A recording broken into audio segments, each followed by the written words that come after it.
Sin duda el miedo es una de las pasiones tristes más intensas que existen.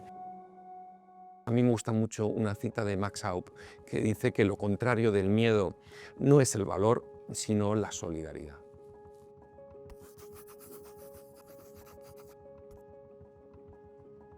El miedo es un mecanismo de supervivencia que es necesario y que normalmente lo que hace es informarnos sobre algún tipo de peligro y motivar una acción, una respuesta que solvente esa situación.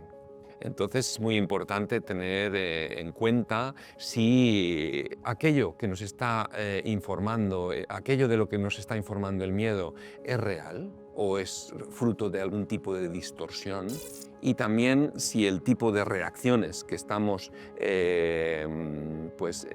realizando están adecuadas, están bien proporcionadas a la información.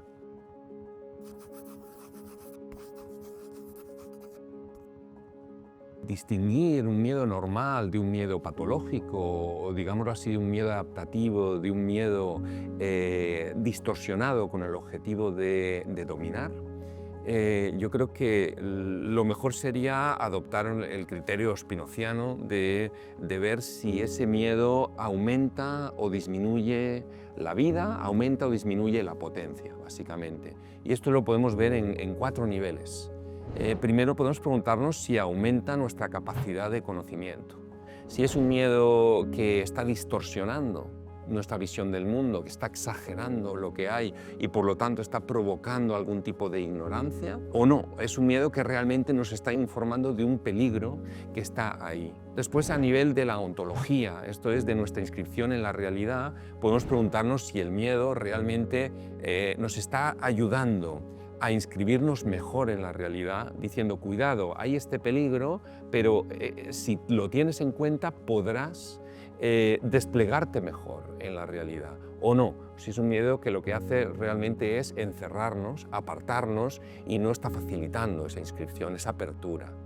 En tercer lugar, en el ámbito de la ética, tenemos que ver si este miedo realmente está aumentando, digámoslo así, nuestra felicidad. Nos está avisando de unos peligros para que encontremos la vía de desarrollar nuestra libertad, nuestra serenidad, nuestra potencia o nuestro placer, por ejemplo. Y finalmente, a nivel político, es muy importante ver si ese miedo lo que hace es generar mayores distorsiones, mayores problemas y sobre todo una mayor sumisión a aquellos que nos prometen una protección, y no si lo que hace es realmente avisarnos de unos peligros para lograr una mayor cohesión social y un desarrollo de las libertades.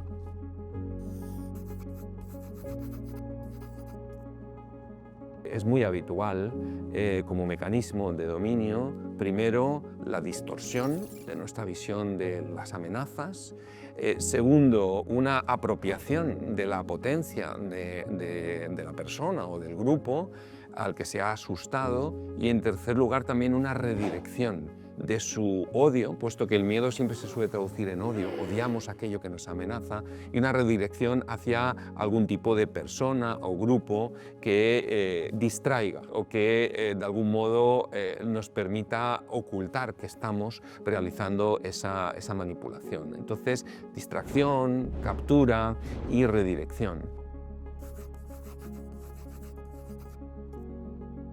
Yo creo que uno de los antídotos, por así decirlo, que existen contra el miedo es la acción. Porque la acción, de algún modo, alimenta nuestra sensación de que podemos hacer cosas, nuestra sensación de potencia.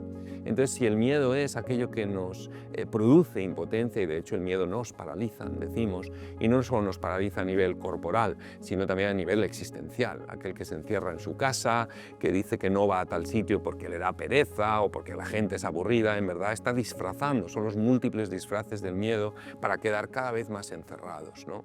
Entonces, si el miedo lo que hace es aumentar nuestra sensación de potencia, la acción lo que hace es aumentar nuestra sensación de que podemos realmente hacer cosas. La acción es una forma de conocimiento.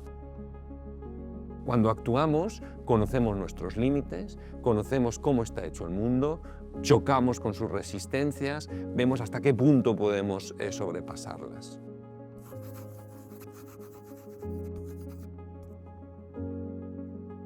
antes de hablar directamente del miedo al otro y encarnar el otro en algún tipo de grupo humano, creo que tendríamos que pensar bien en qué consiste este miedo a la realidad y por qué lo tenemos.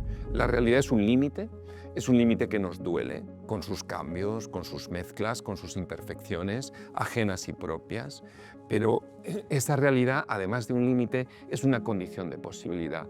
Gracias a ella existimos.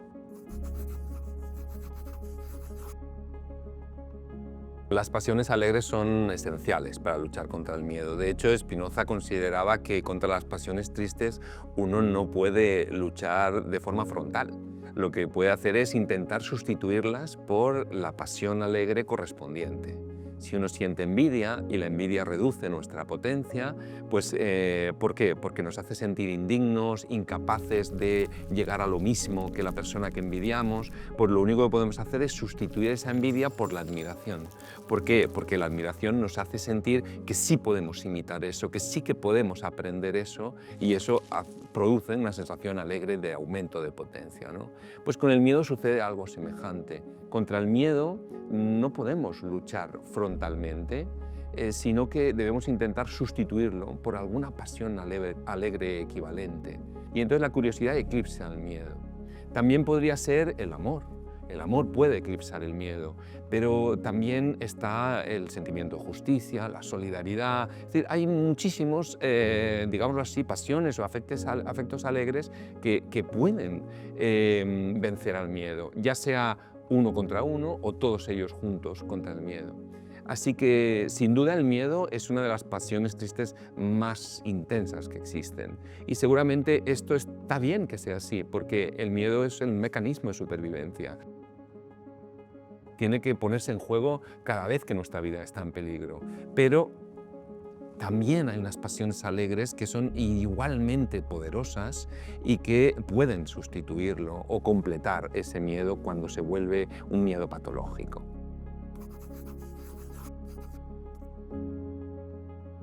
Quizás sería bueno hacer una especie de cartografía del miedo y tener en cuenta que los miedos varían según la época vital.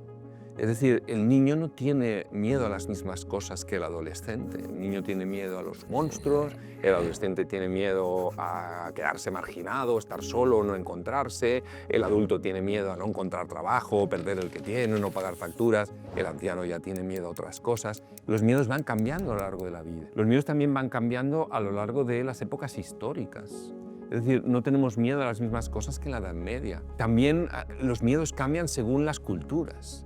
Hay culturas en las cuales, bueno, hay determinados elementos que son tan importantes que pueden impregnar de miedo toda su existencia, y en otras, pues, otros elementos diferentes. Y a su vez hay diferencias de carácter individual. Es decir, hay personas más sensibles a un tipo de miedo y otras a otro tipo de miedo. O sea que la fórmula de aquello a lo que tememos es muy compleja y es muy variable según los individuos y los conjuntos y los colectivos, ¿no? Primero que aprendiesen mucho, que intenten conocer la realidad, porque, como dice un proverbio ruso, el miedo tiene los ojos grandes y exagera, deforma, inventa, incluso alucina. Entonces, cuanto mejor conozcamos la realidad, pues más difícil será que el miedo pueda engañarnos con todo este tipo de distorsiones. También les recomendaría que hiciesen cosas, básicamente que actuasen, precisamente porque la acción les dará la sensación de que pueden hacer cosas. Creo que es Emily Dickinson que dice que los pájaros pueden volar porque creen que pueden volar, ¿no? Esa confianza en poder hacer las cosas en verdad es una condición de posibilidad, de la misma potencia. Entonces les diría que hiciesen cosas. En tercer lugar, también les recomendaría que hiciesen un análisis sobre cuáles son sus deseos, porque hay un problema, y es que nuestros deseos han sido, no diré hackeados, porque parecería que esto es un problema exclusivo de nuestra época, cuando es a lo largo de toda la historia, los deseamos de forma equivocada. Entonces les diría que no deseen aquellos falsos valores de del éxito económico, social, de la seguridad, sino que deseen realmente los valores que valen la pena, como es la libertad, como es la justicia, como es el conocimiento. Yo creo que ese deseo es el que puede vencer al miedo. Y finalmente les diría que se organicen, que hagan cosas, pero que las hagan juntos. No importa qué cosas, porque la política es como, es como la guinda, es como la flor, pero la planta tiene que ser la pura organización social. Entonces yo creo que les daría estos 4 consejos: que intenten conocer, que intenten actuar, que intenten conocer sus deseos y afinarlos bien, y finalmente que se organicen en cualquier dirección.